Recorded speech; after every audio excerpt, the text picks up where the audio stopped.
Welcome to Slasher Sunday. So before we get started, I want to make an announcement here. I am dropping my Patreon. um, you know, I do love doing this. And as of late, of course, as I'm sure some of you have noticed, I haven't been doing many videos. I've only done maybe 4 or 5 in the last month, which is not like me. I used to do 4 or 5 a fucking day at some point in my time doing this. Now, of course, a lot of this has to do with the fact that I recently got engaged and I've been spending all of my time with my fiance.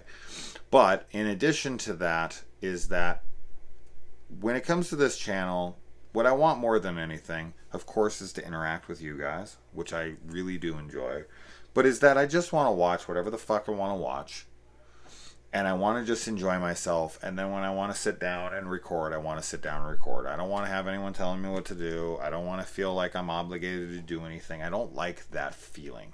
And throughout this special features run of the Scream Factory box set, I've just found myself to be kind of, getting myself through it. I'm just kind of dragging myself along for some of this shit because the special features, a lot of them, and some have been interesting, but a lot of them haven't been, and a lot of them I would have honestly just shut off. And with this one especially, I didn't even finish all of them. There's so many on this one that are so uninteresting to me. I genuinely didn't give a fuck about most of the special features on this, and I clicked on a few more, and one of them was 30 minutes and one of them was 50 something minutes, and I was like, no. And that was when I decided. I was like, I don't want to do Patreon anymore. I don't want to do any of this stuff. I don't want to take anyone's money anymore. I'm not here to fucking put ads on my videos and make it. I don't give a fuck about any of that stuff. I just want to talk about movies, and interact with you guys, do some live streams here and there.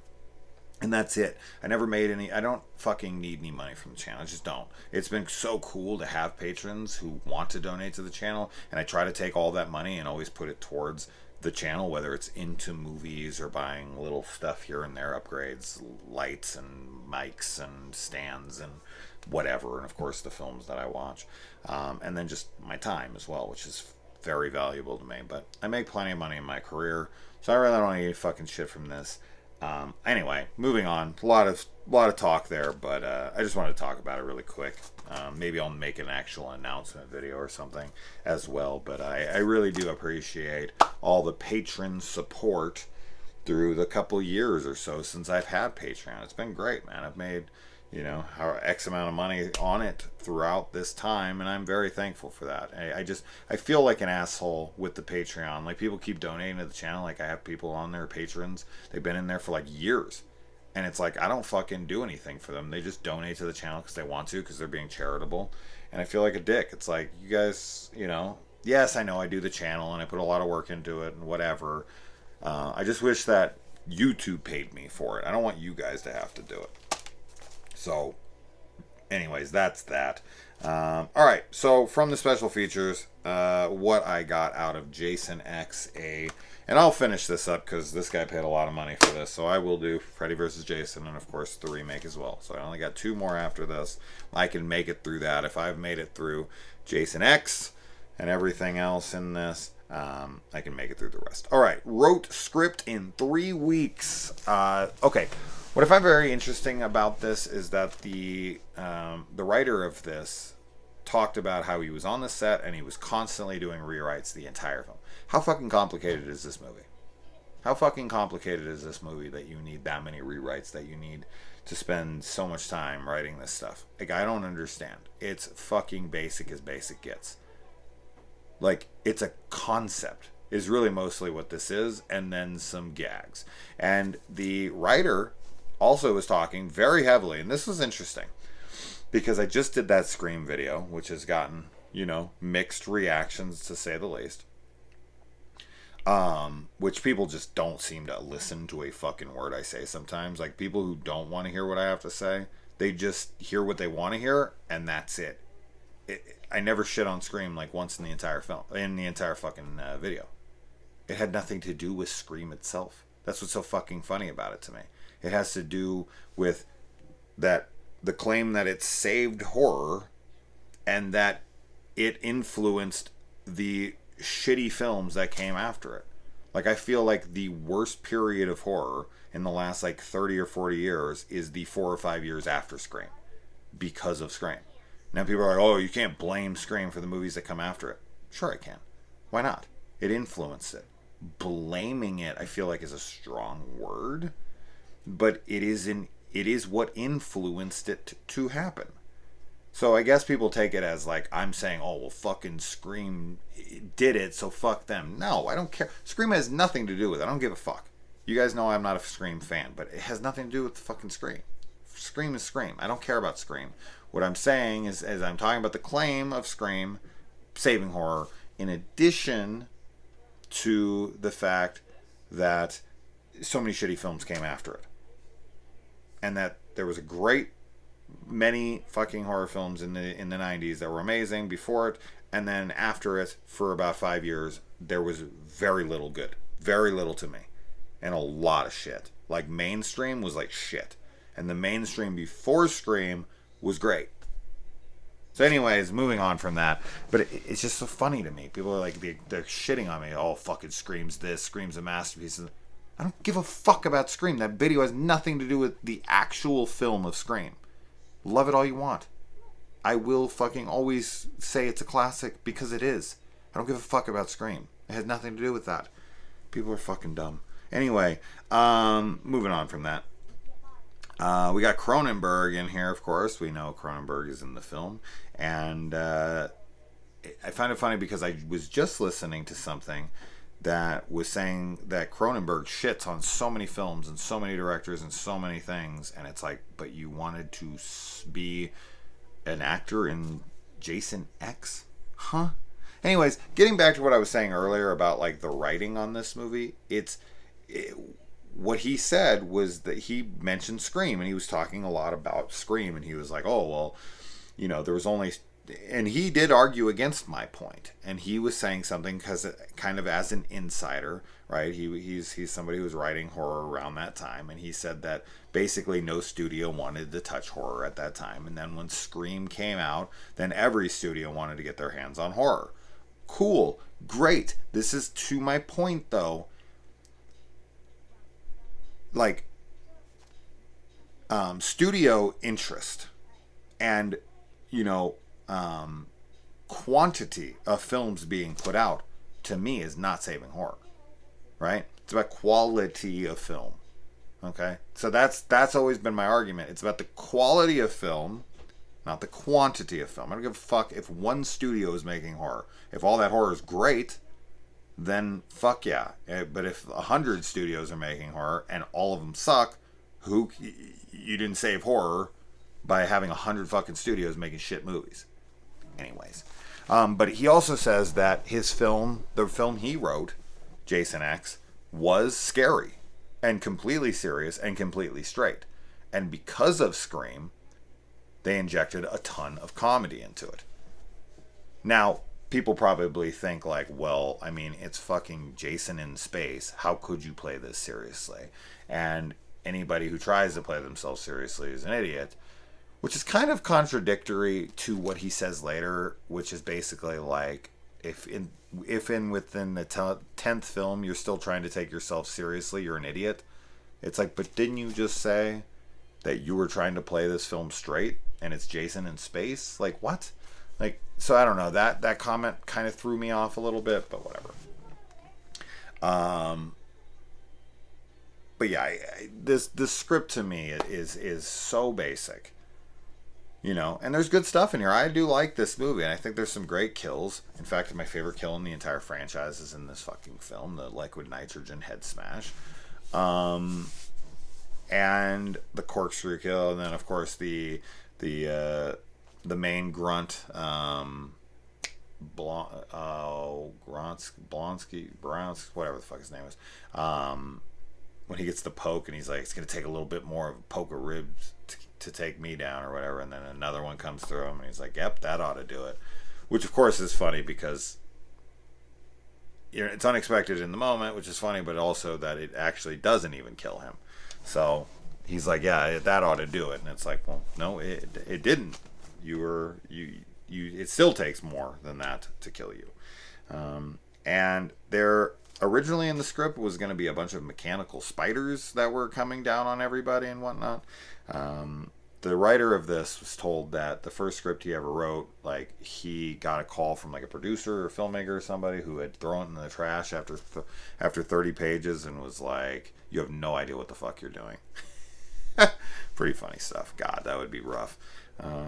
And this film took like 3 years to make. And of course, this film is because of Freddy vs. Jason. Yet again, they could not get that film off the ground because they could not agree on that film and what it was supposed to be and what was going to happen in it.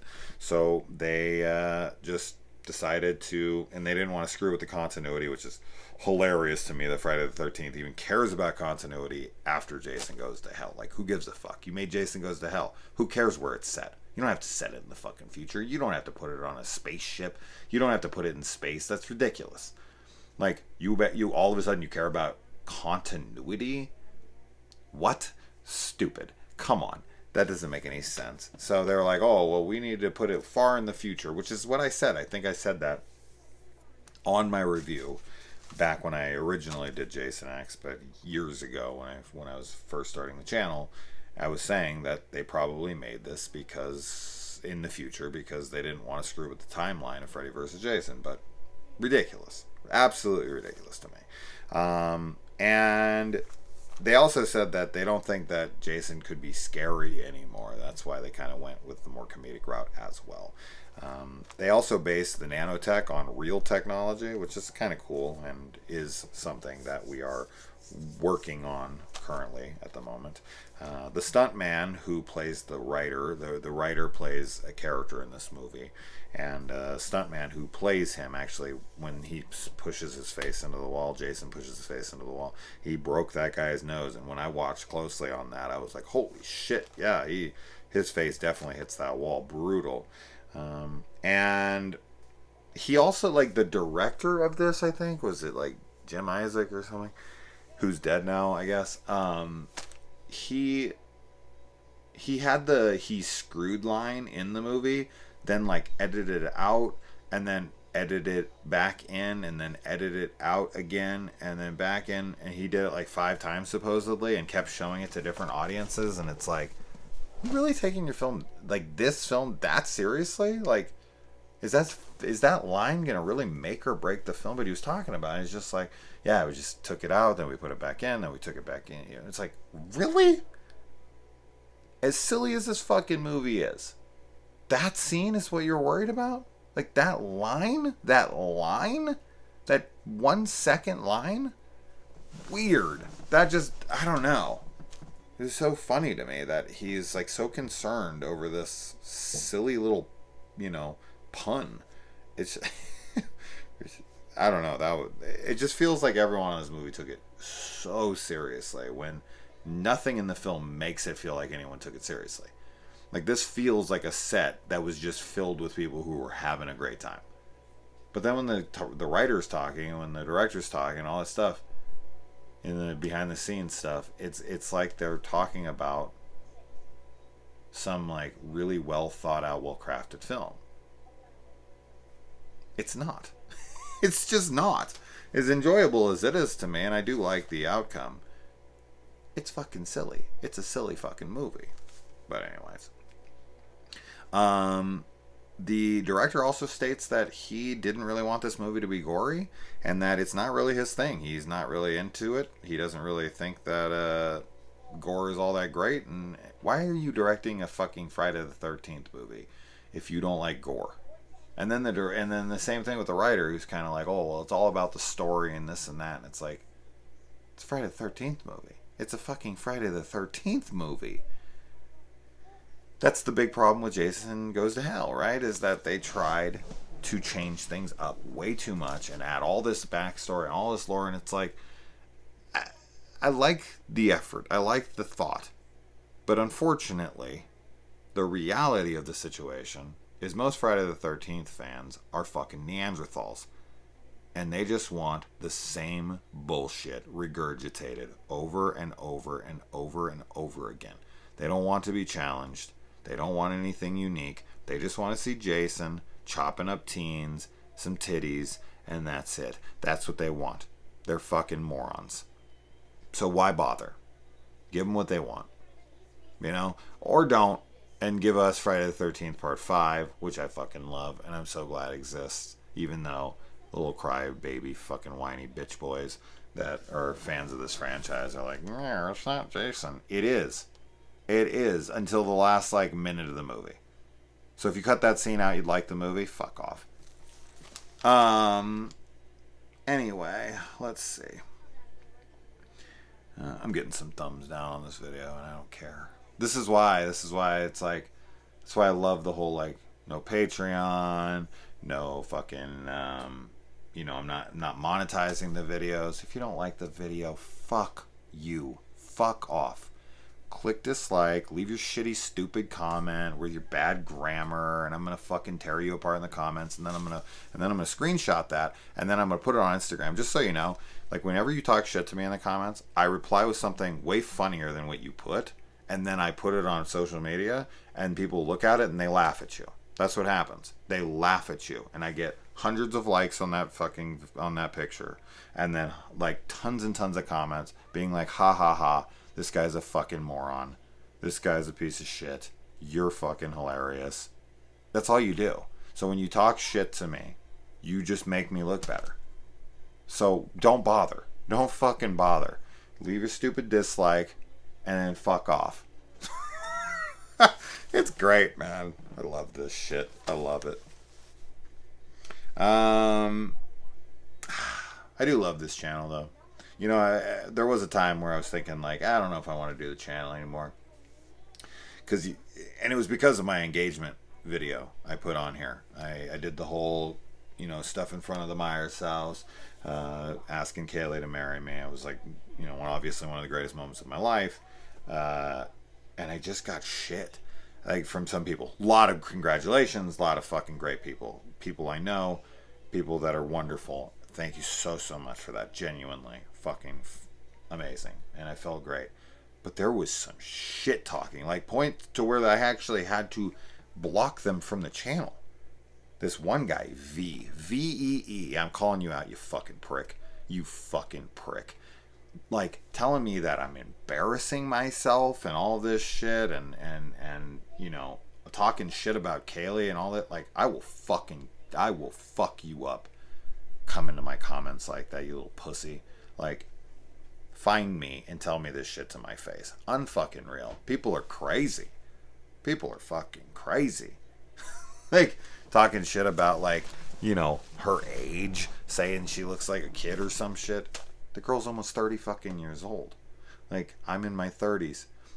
You're like, oh my god, there's this huge age gap. I thought that was your daughter.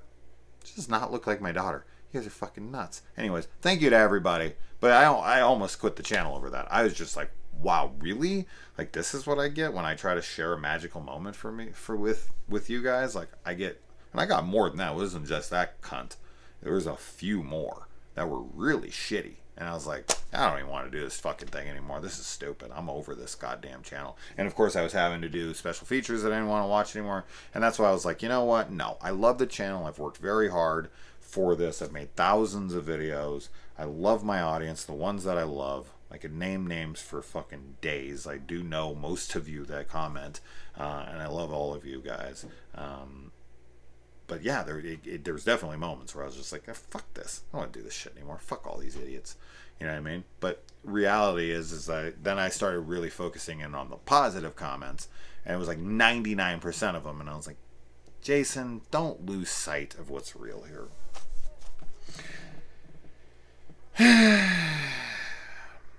That V piece of shit, though. That guy. That fucking guy. Of all of them. There were some shitty ones, but that guy.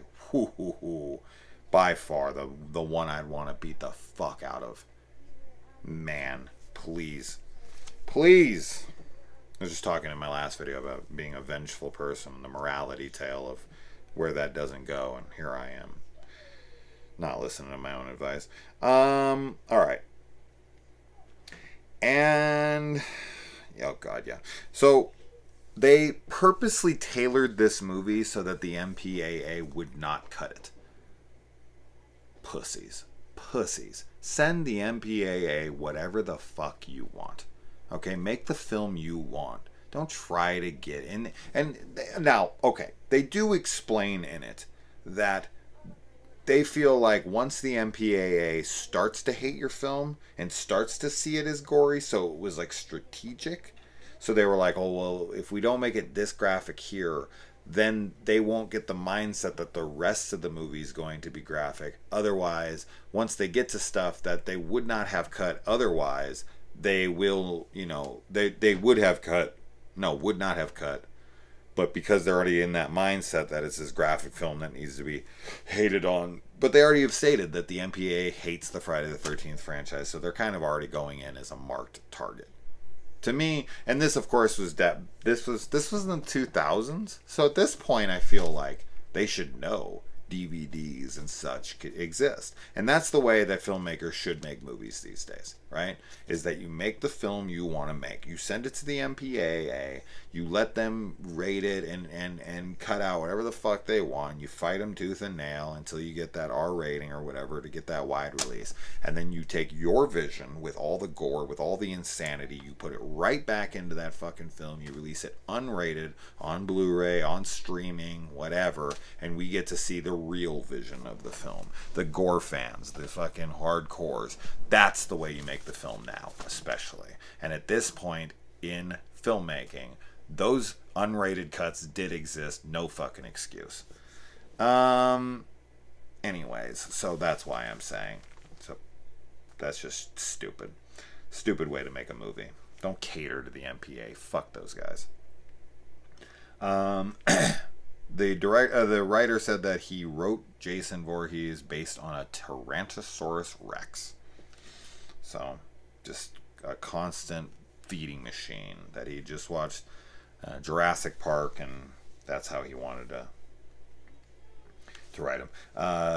Kane Hodder was wearing 150 pounds of gunpowder, explosives, and squibs, and at that point was a record for a stuntman, which is wild. 150 pounds, that's so much. And the original script for this movie would have came in at 3+ hours long. Wow. And originally their idea was to do Jason in the snow. Of course, we ended up getting this with Never Hike in the Snow, which just released a few months ago. Of course, that's not an official movie in this franchise, but a lot of people do like that. Freddy vs. Jason made a major role in the making of this movie.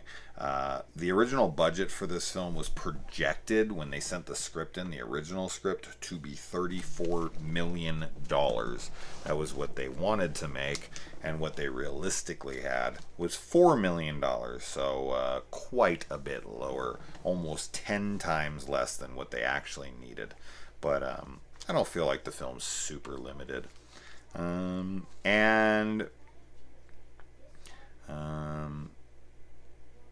Yeah, Sean Cunningham, this guy. It's funny, he talks in this about like how they need to leave well enough alone in some scene or something. He says is like they just need to leave well enough alone, but then he just can't help himself and he's putting fucking Jason in space. It's like, what? Leave well enough alone, says the guy with a franchise that has fucking 12 films and running going into it. Come on now.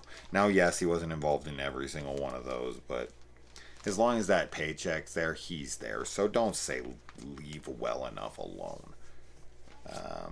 The guy who designed the RoboCop suit designed Uber Jason. That was cool to hear. I did not know that.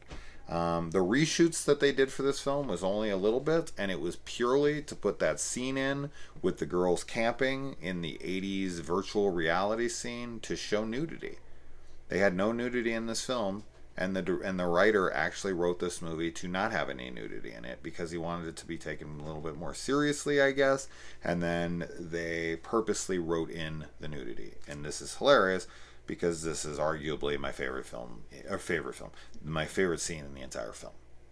I mean, obviously because I like tits, and these girls are gorgeous, and seeing their naked bodies is great, but it's the comedy of the scene.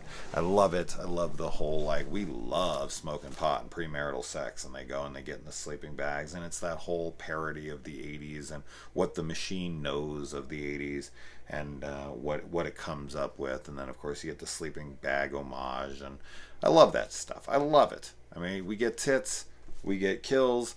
It's great. I'm glad it's here. I can't imagine it not being in the film. I don't know what would have slowed him down in that Bronsky, I think that's his name, scene where he's out and then of course they come at each other and whatever. And a lot of people in this constantly give all the credit to Kane Hodder for keeping the franchise alive, that he was going to the conventions and that he was the ones like keeping the fans like engaged and turning this into the cult status franchise that it is. That's cool. I mean, if it's true, I could see that being true, that he was kind of the guy who championed the franchise and was relentlessly going to these conventions and interacting with fans and keeping it kind of alive, putting it up on his shoulders as a lot of fans were probably losing interest, especially after the much maligned Jason Goes to Hell and Jason Takes Manhattan and Jason X. I mean, all three of those films are very divisive, very split, mostly on the side of dislike. And Kane is in all three of those as Jason, which is kind of interesting. But he should have been in Freddy vs. Jason. It's a sin. It really was a horrible, poor decision by whatever dumb fuck made that one. So, wow. So stupid for anyone who made that decision. This was a planned trilogy. He wanted this to end how it ended, and then he wanted a Jason X set on Earth 2 with Uber Jason walking around and killing people, and then he wanted a part 3 where Jason does time travel and goes back in time to fight himself. Jason versus Jason from like Earth 1 versus Uber Jason. Wild. What a wild idea. I'd love if they've existed. So bummer that it didn't. You could condense those into one film for sure. The whole Earth 2, then it's time travel and Jason versus Jason. I'd be totally down for that. That'd be super fun. Fuck it, why not? And then they actually had like a bunch of books for this movie too, but all of them are outrageously expensive. But they had 3 Jason X books, and then they had like 3 more Jason X type books, but were like not spin-offs but different. Like the 3 they were like Jason X books, and then the other ones I don't think say Jason X. I think they're Friday the 13th books, but they are from this timeline and are connected to that in some way or another. 6 fucking books. I have 0 of them, which is really annoying to me because I do have most of those YA novels. I've shown them off enough in this channel. I have a lot of the Friday the 13th ones. I have a lot of the Nightmare on Elm Street ones. I have a lot of the Halloween ones, the Blair Witch ones, whatnot. But I do not have any of those Jason X ones. And God, I looked them up. Every one of them goes for like $400 or $500, $300-$400, out of control.